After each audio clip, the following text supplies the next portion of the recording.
मैं आपको निवेदन करूं, 2 मिनट की कथा हम लोग सुन लें। पर्व है महाशिवरात्रि का। क्यों मनाई जाती है महाशिवरात्रि? कई लोग व्रत तो करते हैं पर उन्हें पता नहीं होता कि महाशिवरात्रि क्यों मनाई जाती है। तो बड़े ध्यान से सुनिएगा। एक तो पुराणों की बड़ी पुरानी कथा है, आप सभी जानते होंगे कि एक बहेलिया था जो शिकार करने गया था और संयोग ऐसा, भगवान की कृपा ऐसी जुड़ गई कि वो बेल के वृक्ष पर बैठा था और जिस वृक्ष पे बैठा था उसी के नीचे शिवलिंग पत्तों से ढका हुआ पड़ा था और उस शिवलिंग पे कभी किसी ने जल नहीं चढ़ाया, कभी किसी ने पूजा नहीं किया।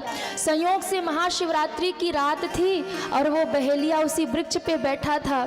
हिरण आया, उसने बाण निकाला, मारने को हुआ तो हिरण तो कुछ बहाना बनाकर चला गया, पर बहेलिये के हाथ से टूटकर बेलपत्र नीचे गिरा और थोड़ा जल उसके पास था। जब वो हिला तो जल हिला और थोड़ा जल गिरा। और महाराज पूरे रात यही क्रम चलता रहा। 4 प्रहर की पूजा जब जब होती है, वो जब जब धनुष बाण लेकर के चलाने को जाए तब तब पत्ता टूट के गिरे, बिल्व पत्र शिव जी पे गिरे और वो जल गिरे। कहते हैं भोर होने को आई, वो भूखा प्यासा बहेलिया शिकार की खोज में बैठा रहा और उसे पता नहीं था, जाने अनजाने में उसके हाथों महादेव का अभिषेक हो गया और बेलपत्र भी चढ़ गया। और देखिए शिव जी पे जल चढ़ाने का, बेलपत्र चढ़ाने का कितना बड़ा महात्म्य है। शिवरात्रि की रात थी, अनजाने में उससे उपवास भी हो गया, व्रत भी हो गया, शिकार भी नहीं कर पाया, हिंसा से बच गया। जाने अनजाने में नीचे शिवलिंग था, 4 प्रहर की पूजा हो गई और कहते हैं जब पूजा संपन्न हुई महादेव प्रसन्न हुए और वहीं पर प्रकट हो गए। उसका हृदय परिवर्तित हो गया। भगवान के पूजन से हिंसा प्रवृत्ति मिट गई और महादेव ने उसे दर्शन दे करके मुक्त कर दिया। तो कहने का भाव ये है कि शिवरात्रि में महादेव की पूजा का बड़ा फल है। महाशिवरात्रि क्यों मनाते हैं? कई लोग सोचते हैं कि इस दिन शंकर जी और पार्वती जी का विवाह हुआ था, पर वास्तव में कथा भागवत जी में ऐसा आया है कि इस दिन महादेव जी का प्रादुर्भाव हुआ था। वो तो निराकार रूप में है, पर साकार रूप में जो रुद्र भगवान प्रकट हुए। जब ब्रह्मा जी सृष्टि कर रहे थे उस समय जब 10 ऋषियों को प्रकट किया और उनसे कहा सृष्टि करो, उन्होंने मना कर दिया हुई और कहते जैसे क्रोध से गिरा और रोने लगा। महाराज इतना रोया कि नाम ही रुद्र पड़ गया। बोलो रुद्र भगवान की, रुद्र भगवान की। रोने के कारण नाम रुद्र पड़ गया। ब्रह्मा जी देखकर प्रसन्न हुए, बेटा जाओ दुनिया बनाओ। और शंकर जी जब दुनिया बनाने गए तो क्या बनाया? बोले भूत बना दिया, प्रेत बना दिया, सांप बना दिए, बिच्छू बना दिए, 2 पांव 2 हाथ 1 मुंड लिया। महाराज एक मच्छर बना दिया, कोई मक्खी बना दिया।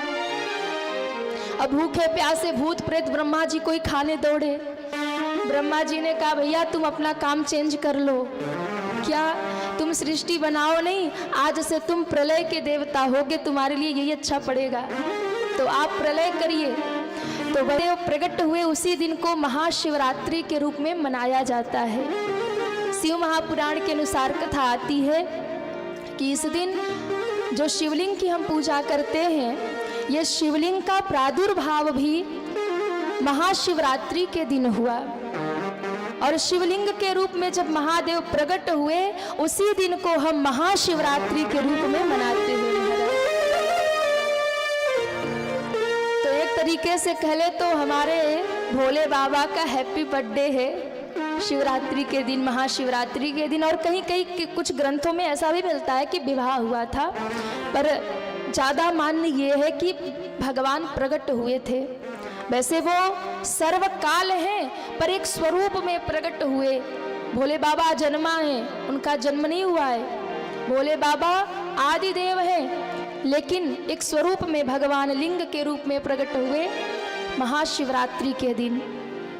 और महाशिवरात्रि के दिन जो भी महादेव का पूजन करता है, पूरे वर्ष आप जितनी पूजा करते हैं, जितना अभिषेक करते हैं, महाशिवरात्रि के दिन यदि आप महादेव की पूजा कर ले तो पूरे वर्ष की पूजा का फल एक दिन ही प्राप्त हो जाता है। बहुत महात्मा है। और कोई भी छोटा बड़ा शिवलिंग हो, चाहे कोई छोटा मंदिर हो या कोई बड़ा मंदिर हो या ज्योतिर्लिंग हो, आज के दिन महाशिवरात्रि के दिन उसमें हर एक शिवलिंग में, चाहे आपके घर में रखा हो या मंदिर में हो या बड़ा मंदिर हो या छोटा मंदिर हो, कोई भी मंदिर हो, संसार के हर शिवलिंग में उस दिन महादेव साक्षात रूप में प्रकट हो जाते हैं महाराज, साक्षात रूप में। तो हर एक शिवलिंग में महादेव प्रकट होते हैं। और एक और बात शास्त्र ने बताई है, क्या? बहेलिये के द्वारा उस शिवलिंग की पूजा हुई है जिस शिवलिंग पर कभी जल नहीं चढ़ा था। यानी जिन मंदिरों में बड़ी भीड़ होती है, जहां रोज भक्तों का तांता लगा है, उन मंदिरों में अगर आप जाके दर्शन करेंगे, पूजन करेंगे तो शायद कम फल मिले, कम भगवान प्रसन्न हो।